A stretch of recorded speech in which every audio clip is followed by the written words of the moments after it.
아침 6시. 알람이 울리기 전에 눈이 먼저 떠집니다. 서울 외곽 낡은 빌라 3층. 작은 방 하나, 거실 하나. 햇살이 들어오는 방향만 보면 그리 나쁜 집은 아닙니다. 하지만 이성호 씨는 오늘도 커튼을 반만 열었습니다. 전기를 아끼기 위해서가 아닙니다. 습관이 된 것입니다. 절약이 몸에 배면 사람은 빛도 아끼게 됩니다. 그는 천천히 일어나 부엌으로 걸어갑니다. 냉장고를 엽니다.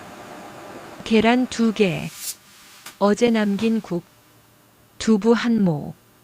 그는 잠시 냉장고 안을 들여다봅니다. 그리고 계란 하나만 꺼냅니다. 이성호 씨, 올해 73입니다. 30년 넘게 중소제조업체에서 일했습니다. 공장장까지 올라갔습니다. 손으로 기계를 고치고 후배들을 가르치고 납기일을 지키며 살았습니다. 성실함이 전부인 사람이었습니다. 그리고 그 성실함은 은퇴와 함께 갈 곳을 잃었습니다. 프라이팬 위에서 계란이 익는 소리. 그는 가스불을 낮춥니다. 오래 굽기 위해서가 아닙니다. 가스비 때문입니다. 식탁은 둘이 앉을 수 있는 크기입니다. 하지만 오늘도 혼자 앉습니다. 아내 자리에는 약 봉투 몇 개가 놓여 있습니다. 그는 그쪽을 보지 않습니다. 익숙한 시선 회피입니다. 아내 박정순 씨는 6년 전 세상을 떠났습니다. 위암이었습니다. 병원비는 모아둔 돈의 절반을 가져갔습니다. 그때 이성호 씨는 처음으로 깨달았습니다. 노후는 준비하는 것이 아니라 버티는 것이라는 사실을. 식사를 마치고 그는 작은 수첩을 꺼냅니다. 오늘 쓸 돈을 미리 적는 것입니다. 버스비 2,200원, 약국 2만 원, 마트 3만 원. 그는 숫자를 천천히 더합니다. 입술을 작게 움직이며. 국민연금은 매달 78만 원입니다. 관리비, 공과금, 의료비, 식비. 다 쓰고 나면 남는 건 얼마 되지 않습니다. 그는 그 남은 돈을 절대 손대지 않습니다. 통장 속에 남아있는 그 숫자가 그에게는 마지막 방패이기 때문입니다. 오전 9시. 그는 외출 준비를 합니다. 하지만 현관 앞에서 잠시 멈춥니다. 날씨를 확인합니다. 흐립니다. 그는 다시 신발을 벗습니다. 굳이 나갈 이유가 없으면 나가지 않는 것입니다. 교통비도 아끼고 무릎도 아낍니다. 그가 외출을 줄이기 시작한 건 2년 전부터입니다. 처음엔 날씨 때문이었습니다. 그 다음엔 돈 때문이었습니다. 그리고 지금은 이유 자체가 없어졌습니다. 하루가 조용히 시작되고 조용히 끝납니다. 그것이 그의 일상이 되었습니다. 오후 2시. 전화가 울립니다. 아들 이준혁입니다. 아버지, 요즘 어떠세요? 그래. 잘 지낸다. 짧은 침묵. 이번 주말에 애들 데리고 갈게요. 바쁘면 오지 마라. 아니에요, 갈게요. 전화가 끊깁니다. 아들 내외는 맞벌이입니다. 그것만으로도 대단한 일입니다. 아이 둘 학원비, 대출금. 빠듯하다는 걸 이성호 씨는 알고 있습니다. 그래서 아들에게 손을 내밀지 않습니다. 손을 내밀면 방패가 짐이 됩니다. 아들과 며느리 김미선이 아이들을 데리고 왔습니다. 손자 둘이 거실을 뛰어다닙니다. 이성호 씨의 얼굴에 처음으로 웃음이 생깁니다. 며느리가 음식을 차리며 조심스럽게 말을 꺼냅니다. 아버님, 요즘 병원은 잘 다니시고 계세요? 다닌다. 무릎이 안 좋으시다고 하셨잖아요. 큰 병원 가보시는 건 어떠세요? 동네 병원으로 충분해. 며느리는 더 말하지 않습니다. 하지만 아들과 눈빛을 한번 교환합니다. 이성호 씨는 그 눈빛을 보았습니다. 못 본 척합니다. 가족은 그를 걱정합니다. 하지만 걱정의 언어는 때로 다른 의미를 담습니다. 병원을 권유하는 말 속에는 돈 이야기가 들어 있었습니다. 그것이 나쁜 것은 아닙니다. 현실이 그러한 것입니다. 겉으로는 평온한 식탁. 하지만 그 아래에는 보이지 않는 긴장이 흐르고 있었습니다. 가족이 돌아간 뒤 이성호 씨는 혼자 남은 거실에 앉습니다. 텔레비전을 켜지 않습니다. 그냥 앉아 있습니다. 창밖에 가로등이 하나씩 켜지기 시작합니다.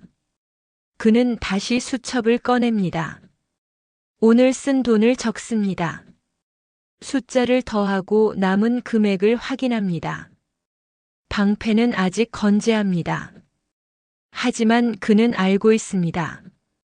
방패를 쥔 채로 삶은 조금씩 작아지고 있다는 것을.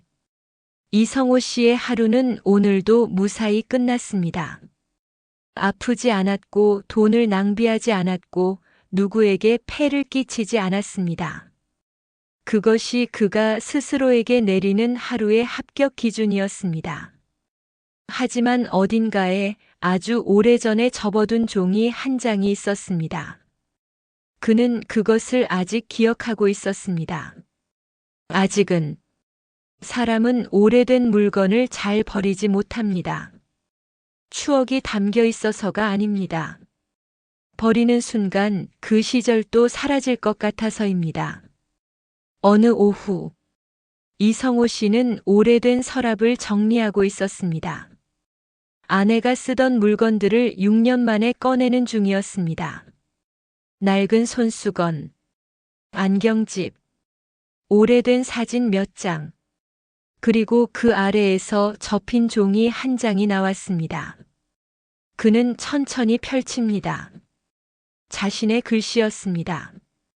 30년도 더 된 손글씨. 은퇴하면 기차 타고 전국 한 바퀴. 정순이랑 같이. 그는 한동안 그 종이를 내려놓지 못했습니다.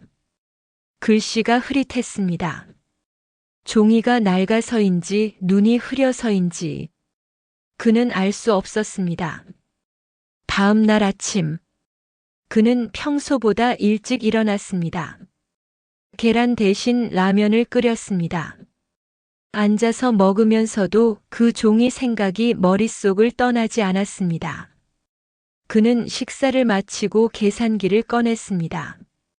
기차표, 숙박비, 식비. 천천히 두드렸습니다. 숫자는 예상보다 작았습니다. 일주일 기준 30만 원 안팎. 불가능한 금액이 아니었습니다. 하지만 그의 손이 멈췄습니다. 이 돈은 방패입니다. 방패에 손을 대는 순간 무언가가 무너질 것 같았습니다. 그날 저녁, 아들에게서 전화가 왔습니다. 아버지, 이번 달 관리비 올랐다고 하던데 괜찮으세요? 괜찮다. 혹시 부족하시면 말씀하세요. 됐어. 신경 꺼라. 짧은 침묵. 그럼 다음 주에 또 갈게요. 바쁘면 오지 마. 아들의 말은 언제나 조심스럽습니다. 그 조심스러움이 이성호 씨는 가끔 무겁게 느껴집니다. 배려인지 불안인지 두 가지가 섞여 있기 때문입니다. 주말이 왔습니다. 아들 내외가 다시 왔습니다. 이번에는 아이들 없이 둘만 왔습니다. 이성호 씨는 그것이 예사롭지 않다는 것을 느꼈습니다.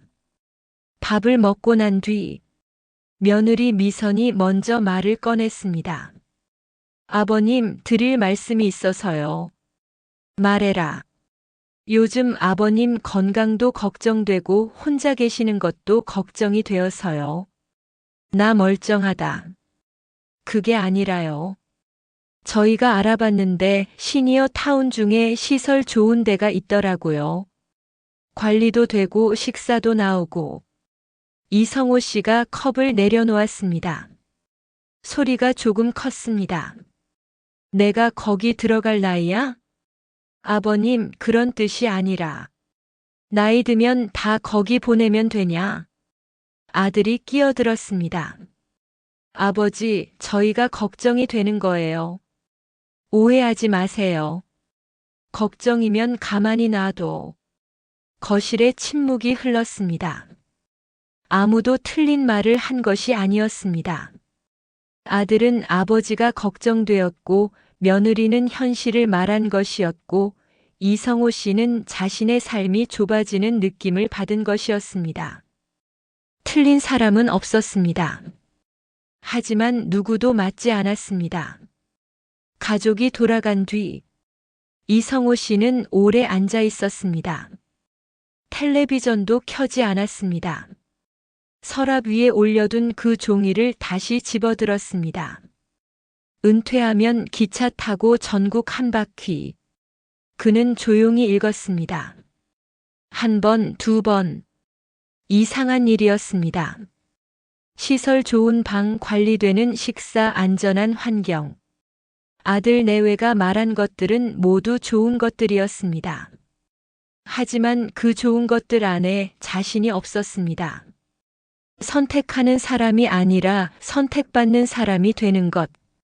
그것이 이성호 씨를 멈추게 한 것이었습니다. 다음 날 아침, 그는 다시 계산기를 꺼냈습니다. 이번에는 천천히 항목별로 나눠 두드렸습니다. 기차 정기권, 소도시 게스트하우스, 하루 식비, 숫자들이 줄줄이 나왔습니다. 한 달이 아니었습니다. 일주일이었습니다. 길지 않은 시간이었습니다. 통장의 방패에 작은 흠집 하나를 내는 정도였습니다. 방패는 여전히 방패일 수 있었습니다. 그는 수첩에 적었습니다. 한 줄, 한 번만, 그리고 잠시 멈췄습니다. 펜을 내려놓지 않았습니다. 그 아래에 한 줄을 더 적었습니다. 정순이 대신 나 혼자라도. 그날 밤, 이성호 씨는 오랜만에 일찍 잠들었습니다.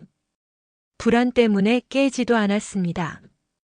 꿈을 꾸었는지는 기억나지 않습니다.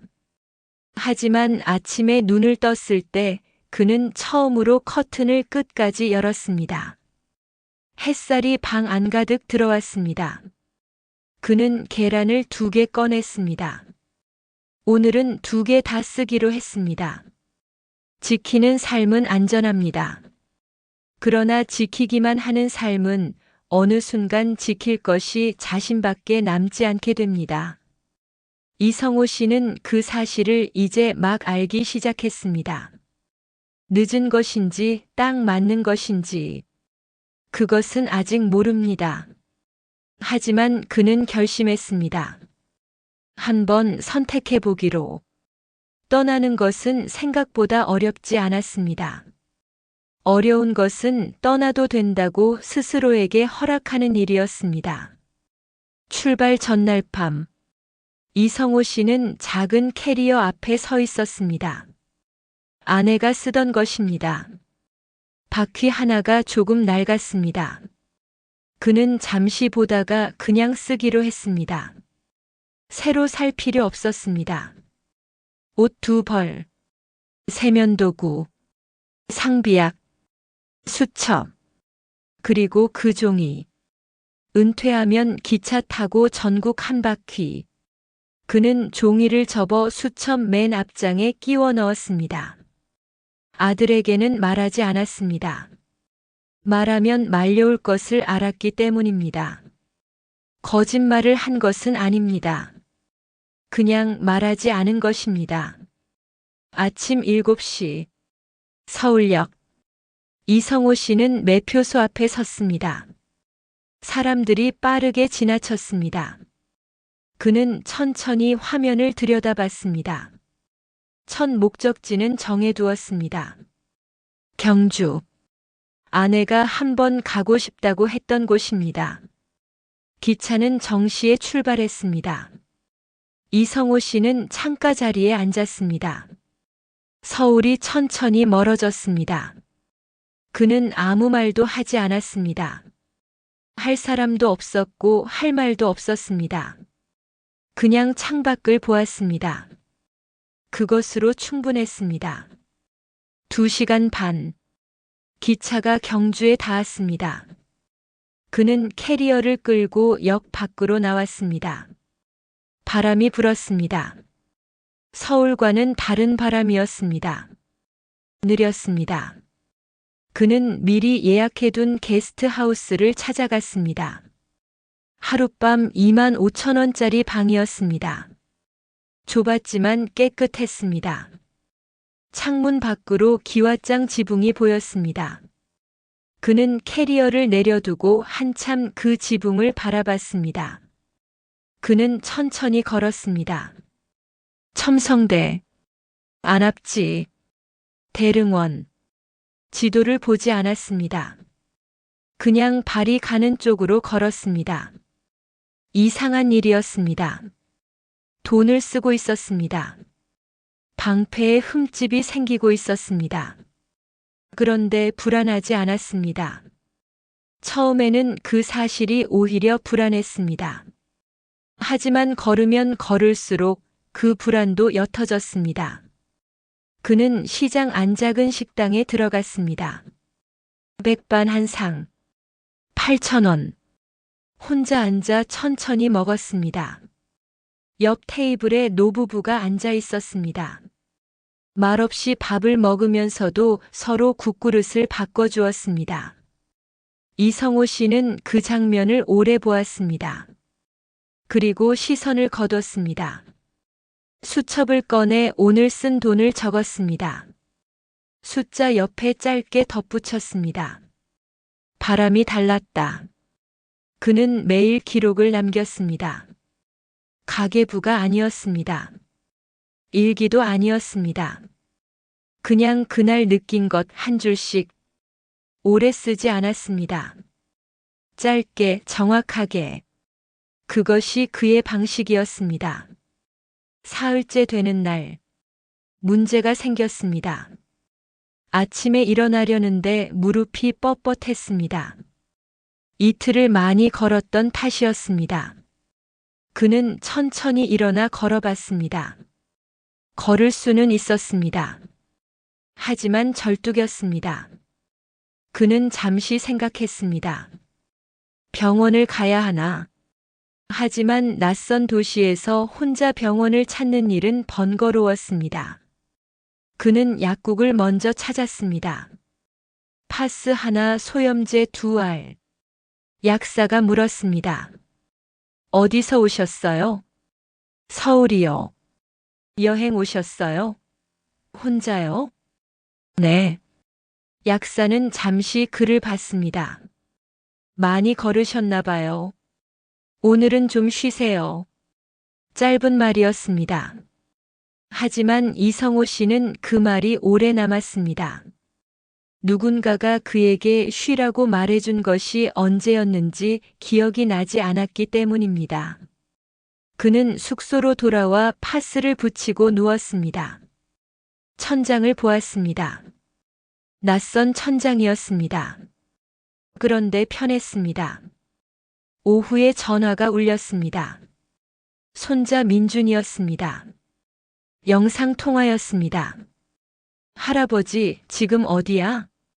경주. 경주. 왜? 그냥 왔다. 혼자? 혼자. 민준이 잠시 생각하는 얼굴을 했습니다. 할아버지, 거기 불국사 있잖아. 나 사진 찍어줘. 다리가 아파서 오늘은 못 가. 그럼 나으면 찍어줘. 그래. 약속이다. 그래, 약속. 전화가 끊겼습니다. 이성호 씨는 휴대폰을 내려다봤습니다. 화면이 꺼진 뒤에도 한동안 보았습니다. 손자는 그에게 부담을 주지 않았습니다. 그냥 사진을 부탁했습니다. 그것이 이상하게도 힘이 되었습니다. 다음 날 아침, 무릎이 조금 나아졌습니다. 완전하지는 않았습니다. 하지만 걸을 수 있었습니다. 그는 천천히 불국사로 올라갔습니다. 경사가 있었습니다. 숨이 찼습니다. 쉬엄쉬엄 올랐습니다. 옆을 지나치는 사람들이 많았습니다. 빠른 사람도 느린 사람도 있었습니다. 이성호 씨는 가장 느렸습니다.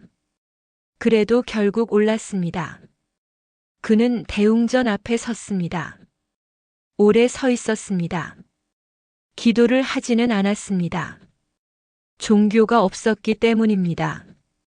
그냥 서 있었습니다. 바람이 불었습니다. 그는 사진을 찍었습니다. 불국사 전경. 손자에게 보낼 사진이었습니다. 그런데 한 장 더 찍었습니다. 자기 자신을. 셀카는 서툴렀습니다. 반이 잘렸습니다. 그래도 지우지 않았습니다. 살아있다는 증거였기 때문입니다. 여기 이 자리에 자신이 있다는. 그날 저녁 수첩에 적었습니다. 돈은 줄었다. 후회는 없다. 그리고 한 줄 더. 내일은 어디로 갈까? 이성호 씨는 그때 처음 알았습니다. 두려움과 설렘은 느낌이 비슷하다는 것을. 가슴이 두근거리는 것은 같습니다. 다만 방향이 다를 뿐입니다. 두려움은 뒤를 보게 하고 설렘은 앞을 보게 합니다. 그는 지금 앞을 보고 있었습니다. 오랜만이었습니다. 여행은 사람을 바꿉니다. 하지만 더 정확히 말하면 여행은 이미 바뀌어 있던 사람을 드러냅니다. 이성호 씨가 달라진 것이 아니었습니다. 그는 원래 그런 사람이었습니다. 다만 너무 오래 접어두었을 뿐이었습니다. 여행 열흘째. 전주였습니다. 한옥마을 골목을 천천히 걷고 있을 때 아들에게서 문자가 왔습니다. 아버지, 지금 어디 계세요? 연락이 안 돼서요. 이성호 씨는 잠시 걸음을 멈췄습니다. 그리고 답장을 보냈습니다. 전주. 잘 있다. 답장은 짧았습니다. 하지만 보낸 것만으로도 전과는 달랐습니다. 이전의 그였다면 읽고도 넘겼을 것입니다. 그날 저녁, 아들 준혁에게서 전화가 왔습니다. 아버지, 전주요? 혼자 가셨어요? 그래. 언제 가셨어요? 왜 말씀 안 하셨어요? 말하면 말릴 것 같아서. 말렸을 거예요. 그래서 안 했다. 또 침묵. 아버지, 무릎은 괜찮으세요? 걸어 다니고 있잖냐? 언제 올라오세요? 더 있다 온다. 얼마나요? 모른다. 전화가 끊겼습니다. 이성호 씨는 휴대폰을 주머니에 넣었습니다. 아들의 목소리가 화가 난 것인지 걱정인 것인지 그는 정확히 알 수 없었습니다. 아마 둘 다였을 것입니다. 다음 날 아침, 며느리 미선에게서 문자가 왔습니다. 아버님 전주 계시다고요. 전주 한정식 드셨어요? 거기 맛있는 데 많대요. 이성호 씨는 그 문자를 2번 읽었습니다. 잔소리가 아니었습니다. 말리는 것도 아니었습니다. 그냥 밥 걱정이었습니다. 그는 답장을 보냈습니다. 아직 못 먹었다. 미선의 답장이 빠르게 왔습니다. 남부시장 근처에 뚝배기집 있어요. 거기 가보세요. 가격도 착해요. 이성호 씨는 작게 웃었습니다. 소리 없는 웃음이었습니다. 며느리가 그에게 밥집을 알려준 것이 처음이었습니다. 작은 일이었습니다. 하지만 작은 일이 때로는 큰 벽을 조용히 무너뜨립니다. 그는 남부시장으로 걸어갔습니다. 뚝배기 집을 찾았습니다. 혼자 앉아 청국장을 시켰습니다. 뜨겁고 구수했습니다. 수첩을 꺼내 적었습니다. 며느리가 알려줬다. 맛있었다. 사흘 뒤, 통영이었습니다. 바다 앞 벤치에 앉아 있을 때 손자 민준에게서 영상 통화가 왔습니다. 할아버지, 불국사 사진 받았어. 친구들한테 보여줬어. 뭐라던? 할아버지 멋있다고. 이성호 씨는 대답하지 않았습니다. 시선을 바다 쪽으로 돌렸습니다. 할아버지, 지금 어디야? 통영. 바다. 바다? 나도 보여줘. 그는 카메라를 바다 쪽으로 돌렸습니다. 파란 바다가 화면 가득 찼습니다. 민준이 말했습니다. 와, 진짜 넓다. 그래. 할아버지, 나중에 나도 데려가줘. 그래. 약속이다. 그래, 약속. 전화가 끊기고 나서 이성호 씨는 한동안 바다를 보았습니다. 손자는 바다를 넓다고 했습니다. 그는 그 말이 마음에 들었습니다. 넓다는 것, 두렵다거나 외롭다는 것이 아니라 넓다는 것. 같은 바다를 보고도 사람마다 다른 말을 합니다. 그는 이제 넓다는 쪽으로 보고 싶었습니다. 여행 15째 밤. 그는 숙소에 앉아 아들에게 전화를 걸었습니다. 먼저 거는 전화였습니다. 준혁아. 아버지. 무슨 일이에요? 아니. 그냥 전화했다. 준혁이 잠시 말이 없었습니다. 아버지, 밥은 잘 드시고 있어요? 먹고 있다. 돈은요? 있다. 무릎은요? 걷고 있잖냐? 작은 웃음소리가 들렸습니다. 아들의 웃음이었습니다. 오랜만에 듣는 소리였습니다. 아버지 좋으세요? 거기. 이성호 씨는 잠시 생각했습니다. 좋다.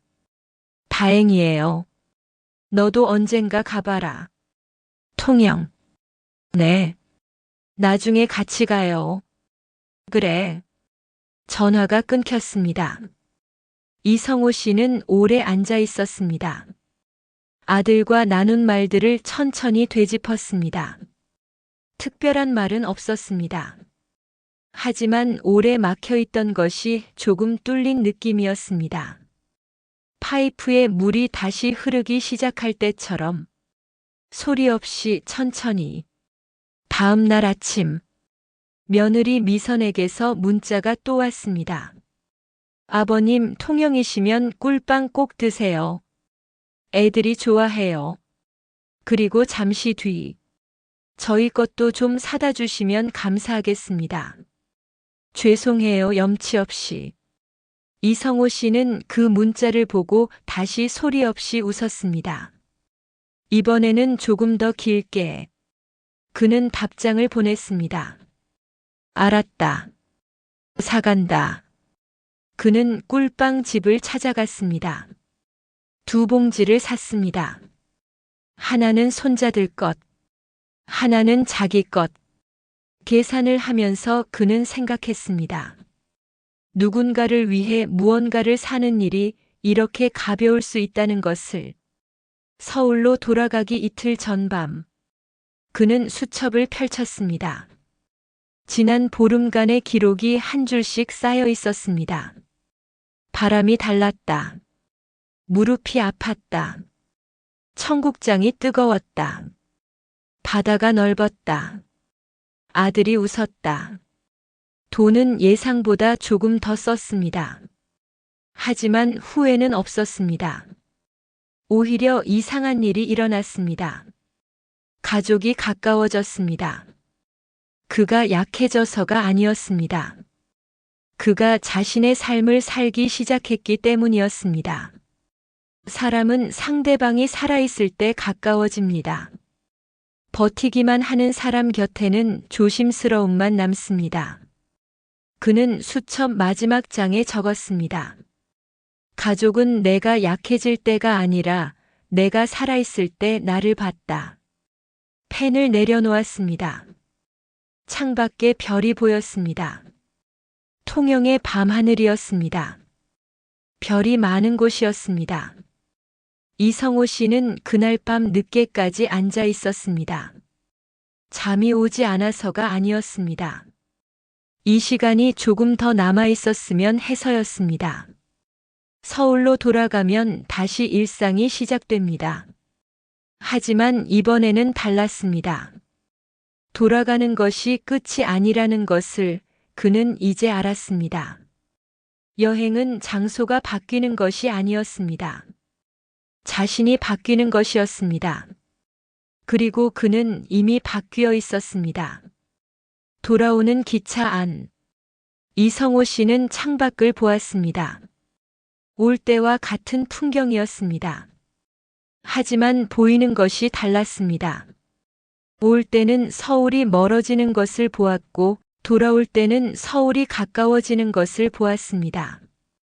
같은 길인데 방향이 다르면 풍경도 달라집니다.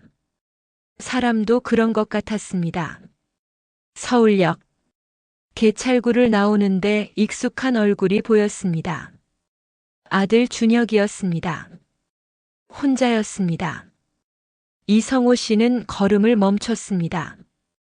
준혁이 다가왔습니다. 캐리어를 받아들었습니다. 말이 없었습니다. 두 사람은 나란히 걸었습니다.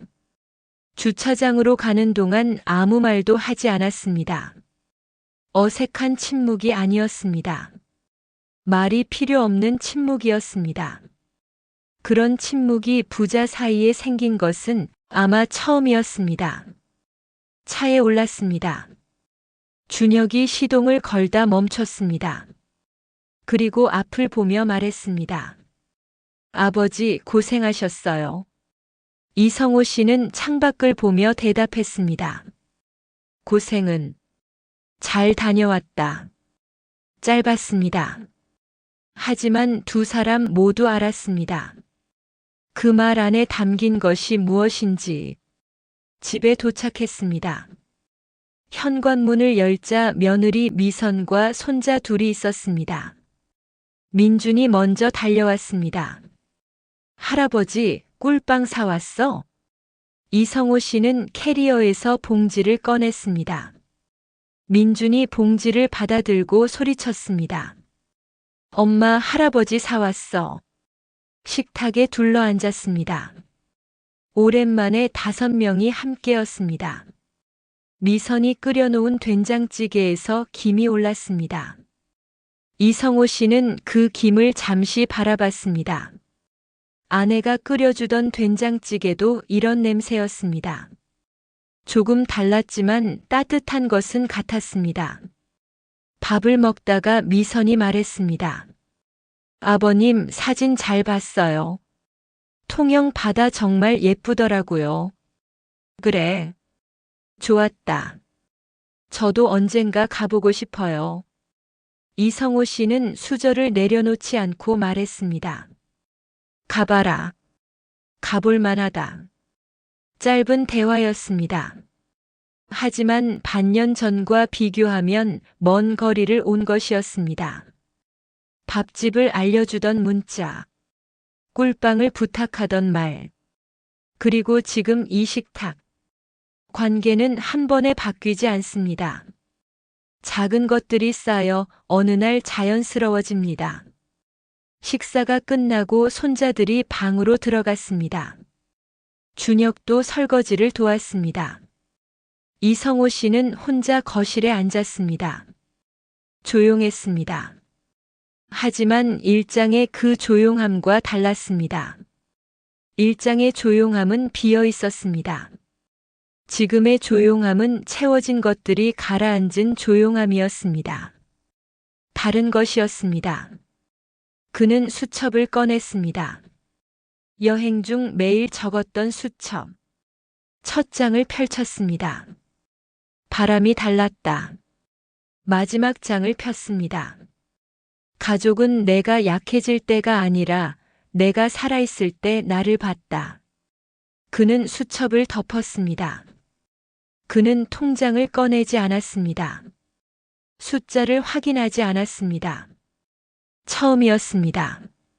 집에 돌아온 날 통장을 열어보지 않은 것이. 며칠 뒤, 이성호 씨는 동네 복지관을 찾아갔습니다. 노인 여가 프로그램 담당자를 만났습니다. 그는 자신의 이야기를 꺼냈습니다. 여행 이야기가 아니었습니다. 혼자 사는 노인의 하루가 어떤 것인지, 절약이 습관이 되면 빚도 아끼게 된다는 것, 방패를 쥔 채 삶이 작아진다는 것. 담당자는 조용히 들었습니다. 그리고 말했습니다. 어르신 한번 강의해 주실 수 있을까요? 이성호 씨는 잠시 멈췄습니다. 강의요? 비슷한 분들이 많거든요. 들으시면 도움이 될 것 같아서요. 그는 그 자리에서 대답하지 않았습니다. 집으로 돌아와 생각했습니다. 자신의 이야기가 누군가에게 쓸모가 있다는 것. 평생 기계를 고치고 납기일을 지키며 살았지만 이런 식으로 쓸모 있어 본 적은 없었습니다. 그는 수첩을 펼쳤습니다. 빈 페이지에 천천히 적었습니다. 내 이야기를 해도 된다. 한 달 뒤, 복지관 작은 강의실. 12명이 앉아 있었습니다. 모두 비슷한 나이였습니다. 비슷한 눈빛이었습니다. 이성호 씨는 앞에 섰습니다. 처음에는 목소리가 작았습니다. 하지만 이야기가 시작되자 목소리가 단단해졌습니다. 그는 통장 이야기를 했습니다. 방패 이야기를 했습니다. 기차 이야기를 했습니다. 무릎이 아팠던 이야기도 했습니다. 강의가 끝나고 한 어르신이 다가왔습니다. 말없이 손을 잡았습니다. 이성호 씨도 말하지 않았습니다. 그냥 손을 잡고 있었습니다. 그것으로 충분했습니다. 그날 저녁, 준혁에게서 문자가 왔습니다. 아버지, 복지관에서 강의하셨다고요? 담당자분이 연락 주셨어요. 대단하세요. 이성호 씨는 잠시 웃었습니다. 그리고 답장을 보냈습니다. 별거 아니다. 밥 먹었냐? 밥 먹었냐는 말. 한국 사람들이 가장 많이 쓰는 안부 인사입니다. 사랑한다는 말을 잘 못하는 사람들이 대신 쓰는 말입니다. 이성호 씨도 그런 사람이었습니다. 준혁도 그 뜻을 알았습니다. 네, 먹었어요. 아버지도 드세요. 그날 밤, 이성호 씨는 커튼을 끝까지 열고 잠자리에 들었습니다. 불을 끄기 전 수첩을 한 번 더 펼쳤습니다. 마지막 빈줄에 천천히 적었습니다. 노후는 기다리는 시간이 아니었다. 쓰는 시간이었다. 펜을 내려놓았습니다. 불을 껐습니다. 어둠 속에서 그는 눈을 감았습니다. 불안이 없었습니다. 완전한 평안도 아니었습니다. 다만 오늘 하루를 다 쓴 사람의 고요함이었습니다. 그것으로 충분했습니다. 이성호 씨의 통장 잔고는 줄었습니다. 그러나 그의 하루는 늘었습니다. 숫자가 작아지는 동안 삶은 커졌습니다. 방패는 여전히 있었습니다. 다만 이제 그것은 그의 전부가 아니었습니다. 도구였습니다. 삶을 지키는 도구. 하지만 삶 자체는 아니었습니다. 우리는 오래 삽니다. 예전보다 훨씬 오래. 하지만 오래 사는 것과 잘 사는 것은 다릅니다. 이성호 씨는 그것을 늦게 알았습니다. 그래도 알았습니다. 아직 쓸 시간이 남아 있을 때 끝까지 시청해 주셔서 감사합니다. 이 이야기가 흥미로우셨다면 주변에 공유해 주시고 사시는 지역도 댓글로 보내주세요. 구독과 좋아요 부탁드립니다.